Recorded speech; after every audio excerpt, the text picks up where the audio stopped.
You love God, you really do, but you're tired, and no one wants to admit that. We think loving God should mean we're always overflowing, always on fire, always ready to give more. But the truth is, sometimes love doesn't come with lightning. Sometimes it comes with limping. And loving God doesn't erase your exhaustion, it often reveals it.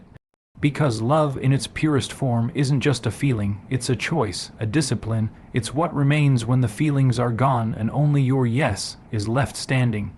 Psychologically, we're wired to think love is pleasure, a spark, a thrill, an escape from pain. But that's not love. That's dopamine, and when the thrill fades, we assume something is wrong. But what if that emptiness isn't a lack of God, but a lack of grounding? What if your spirit is crying out not for more emotional highs, but for real connection, one forged through vulnerability, through honesty, through surrender? This is what we miss in a culture obsessed with spiritual intensity. We confuse emotional stimulation with divine intimacy. But the Holy Spirit doesn't always show up in goosebumps. Sometimes he shows up in your exhaustion, not to shame you, but to heal you. Because he knows loving God without allowing yourself to be loved by him will leave you empty. Philosophically, love has always been more than an emotion. It's a voluntary act, a covenant, made in the chaos of brokenness. It's the decision to stay open when your instincts say protect. It's the courage to offer what could be rejected, the strength to show up when nothing in you feels seen. Real love is costly, and when you offer it consistently to people who fail you, to a world that ignores you, to a God who sometimes feels silent, it will bring you to your knees. But that's the holy tension. Love stretches us beyond the emotional and into the eternal. And yet, if we're honest, many of us are secretly living transactional love lives with God and with people. We give to receive, we perform to be affirmed. And when that system breaks down, we don't know who we are anymore. That's because our identity was never supposed to be built on performance. It was meant to be built on presence. And the presence of God doesn't require your strength, only your surrender. To reduce love to pleasure is to rob it of its power. Pleasure is fleeting. Love, when grounded in truth, is transformative. It exposes, it refines, it disciplines. It rebuilds, and maybe right now you feel empty not because your love for God is weak, but because it's real. Because it's finally stripped of the illusions, the noise, the expectations, and now it's raw, quiet. Honest, and that's the exact place where real love begins. So how do we navigate the tension between the ideal of perfect, unconditional love and the reality of our messy, broken selves? We begin by staying in the room, by refusing to walk away from God and from others when the warmth fades. We lean in, we choose again, we say, I'm still here, even when our emotions are silent. And what does it mean to love someone not despite their flaws, but because of the shared burden of being? It means choosing to see them through the same eyes God sees you. Broken, yes, but beautiful. Unfinished, but deeply worth loving. Because that's how he loves you, tired, bruised, worn out, but still chosen. You see, anyone can fall in love. But it takes courage to stay in love. It takes courage to love someone in the silence, in the struggle, in the middle of their unraveling. Love, in its purest form, is not passion that arrives uninvited. It's not a wave of emotion that crashes and sweeps you off your feet. It's not the butterflies, the sparks, or the poetry. It is, at its deepest core, a voluntary act, a holy decision, a sacrifice chosen in the chaos of reality. And that's exactly what gives love its divine nature. Philosophically, love is the organizing principle of human meaning. It gives structure to our desires, depth to our decisions, and direction to our identity. We are made to love, and not just to feel it, but to embody it. In every failure, in every fight, in every fragile attempt to connect again when everything inside us screams, run. Why? Because real love is not found in the fantasy. It's forged in the fire, and fire requires fuel, vulnerability, commitment, sacrifice. These are not romantic ideas, they are soul-shaping realities. Psychologically, the human heart doesn't grow in comfort. It grows through challenge, and love is the greatest challenge of all. Not because it's hard to feel, but because it's hard to sustain. In love, we face the mirror. We come face to face with our selfishness, our expectations, our fears. Love demands that we confront the shadows we hide from others and from ourselves. And yet, when we love through those shadows, we begin to change. Not just the relationship, us, but here's the danger: when we reduce love to a pursuit of pleasure, we become addicts of feeling. We chase the high, we chase compatibility, chemistry, validation, but not truth, not growth, not God. And when the pleasure fades, and it will, we leave, we say, it's not working. But maybe it's not supposed to work easily. Maybe it's supposed to work deeply. The truth is, the most powerful love is not the one that fills your cup every second. It's the one that refines you, that stretches your capacity to forgive, that teaches you how to speak even when your pride wants silence, that reveals how much more beautiful a soul becomes when it chooses love in the face of disappointment. This is the love God models for us. Unconditional, yes, but not undisciplined. His love doesn't let you stay the same. It draws you into transformation. And in the same way, love between two people should call both into deeper wholeness, not because either is perfect, but because they're willing to walk together through imperfection. So how do we reconcile the ideal of unconditional love with the brutal truth of human weakness? By refusing to abandon the process. To love someone not despite their flaws, but because of the shared burden of being, that's sacred. That's what it means to carry each other, to say, you are broken, but so am I, and yet here we are, still choosing, still hoping, still holding space for grace. And isn't that exactly what God does for you? He doesn't love you because you're always right. He loves you because you are His. Because He sees the end from the beginning, and He knows what you're becoming, even when you're still in pieces. That's love. That's what we're called to. Not a life of fleeting pleasure, but a life of holy pursuit. A love that costs, a love that commits, a love that stays. There's a reason love feels dangerous, because to love is to risk. To love is to open the gates of your soul and let another walk through, knowing full well they might trample everything inside you. And yet we love. Why? Because love in its purest form isn't a reaction. It's not instinct or impulse. It's a response, a decision forged not in ease, but in the chaos of real, raw, often broken relationships. Love is the most courageous act a human can choose. Psychologically, we are wired to protect ourselves, to defend, to withdraw, to retreat at the first sign of pain. But love asks us to reverse that wiring, to run toward the fire, to stay when it would be easier to flee, to speak when silence feels safer, because real love requires vulnerability, and vulnerability is the birthplace of connection, but also of wounding.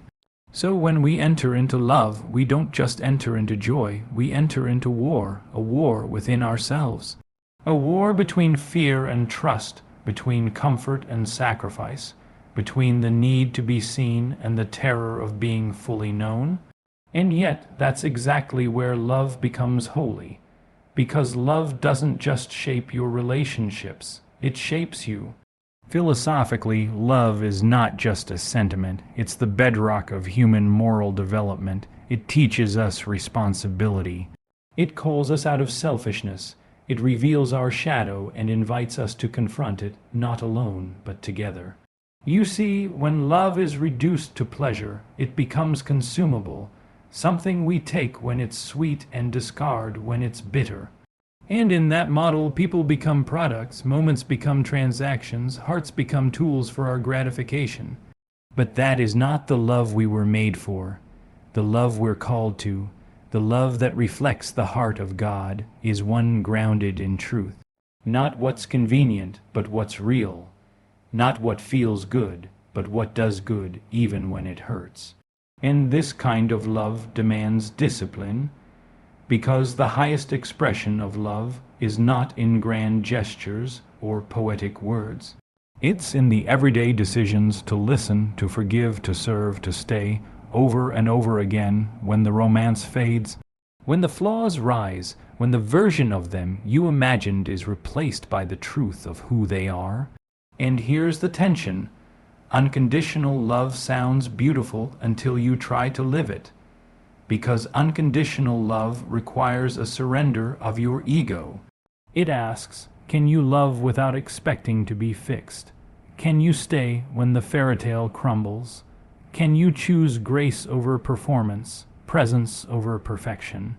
To love someone not despite their flaws, but because of the shared burden of being human, that's sacred ground. It means recognizing that love isn't about control. It's about co-laboring, not in ease, but in endurance, not in fantasy, but in faith, because in that space, the messy, unresolved, vulnerable middle, God moves. That's where transformation begins. That's where love becomes not just something we give, but something that gives birth to a new version of us. More humble, more patient, more like Him. So no, love isn't safe, but it is sacred. And sacred things aren't meant to be handled casually. They're meant to be honored even when they break us, because in that breaking we don't just love. We become love.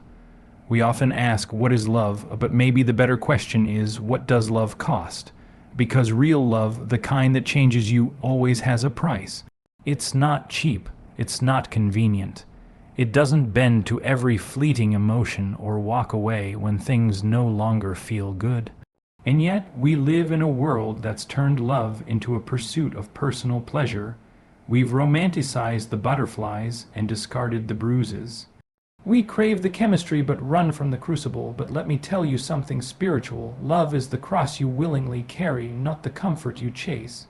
From a psychological perspective, love is one of the most complex and transformative processes the human soul can experience. It's not just a feeling, it's a mirror reflecting your wounds, your fears, your pride, your need.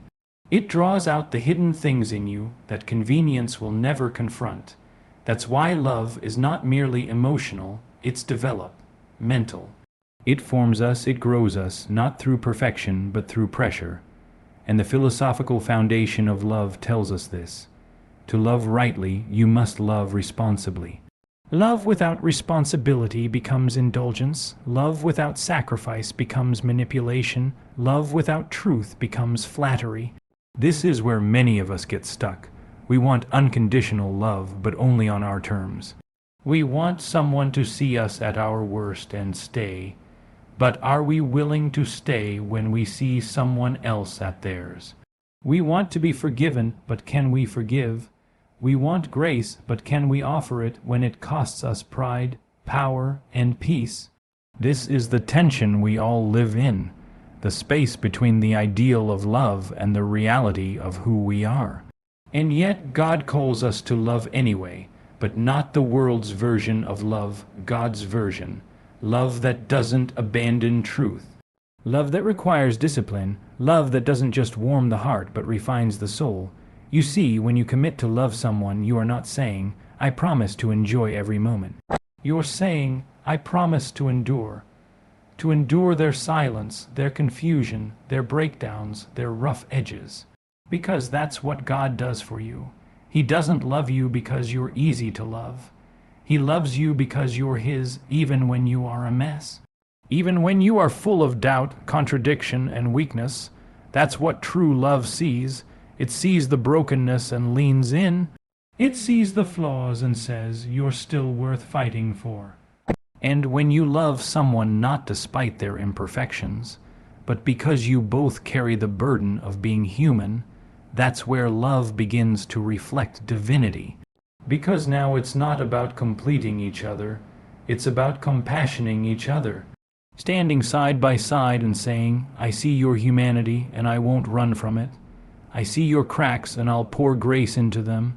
I see your weight and I'll carry some of it too. That is love. And it's holy, so no, love is not always beautiful, but it is blessed, not because of what it gives you, but because of what it makes of you. In loving someone through the storm, you become more patient, more gentle, more Christ-like, and in a world that idolizes pleasure, that kind of love is radical.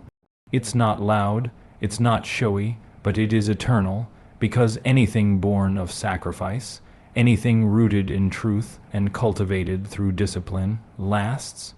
And that's what you were made for, not comfort, but covenant. Love is not just what you feel, it's what you become through what you choose. And let me tell you something deeply spiritual. Love is never accidental. It is always a decision, one you must renew daily, especially in the quiet moments when no one is watching and no emotion is rushing to rescue you. From the outside, love looks soft, romantic, almost effortless. But if you've ever truly loved, really laid your heart open, stood by someone when they couldn't stand for themselves, held on when everything in you said, walk away, then you know love isn't soft. It's steel forged in fire, and psychologically it is precisely this difficulty, this inner resistance to love's demands, that makes love a developmental force. Because to keep choosing someone, especially when they are flawed, complicated, or hurting, is to develop within yourself the capacity to carry not only them, but also the parts of yourself that would rather escape. You begin to understand that love is a refining mirror. It reflects your insecurities, your selfishness, your impatience. But instead of condemning you, love invites you to rise, to become more patient, more tender, more forgiving, more aware of the divine work happening inside the chaos of human connection. Philosophically, love is not just about desire or satisfaction. It is about orientation. Love points you towards something higher, outside of yourself. It organizes your priorities, disciplines your instincts, and forces you to consider someone else's well-being as equally, if not more, important than your own. But here's the warning: when love is reduced to a hedonistic pursuit, it becomes hollow. It becomes a thrill ride, a hunger, a thing to possess, not a gift to honor. And when pleasure fades, as it always does, we call it broken or boring or toxic, and we move on, not realizing the problem wasn't the other person. The problem was the expectation that love was meant to serve you, not shape you. The truth is, real love isn't a high, it's a healing, and healing takes time. It takes responsibility. It takes the courage to say, I see who you are, and I won't use it against you. I see what you lack, and I will not punish you for it. I see where you fall short, and I will stand in that gap, not as your savior, but as your partner. That kind of love isn't passive. It's prophetic. It doesn't just hold someone in your arms, it holds them in prayer. It doesn't just stay because it's easy, it stays because it's anchored. Now, let's be honest. Unconditional love sounds poetic until real life confronts it with repeated failures, unmet needs, and seasons of emotional drought. That's where the true test comes. Can you love when it's not reciprocated the way you hoped? Can you stay committed without being consumed? Can you love with boundaries, with wisdom, and still with a heart that says you are worthy of grace? That's when love matures. That's when it stops being about feeling whole and becomes about making whole together. Because to love someone because of the shared burden of being human is to love the way Christ loves. Not a sanitized, edited, Instagram-filtered version of love, but a cross-shaped, resurrecting, soul-transforming love. And that kind of love, it won't just touch your heart. It will resurrect your character. It will discipline your instincts. It will form Christ in you, Because in choosing love daily, you don't just reflect God, you become more like Him.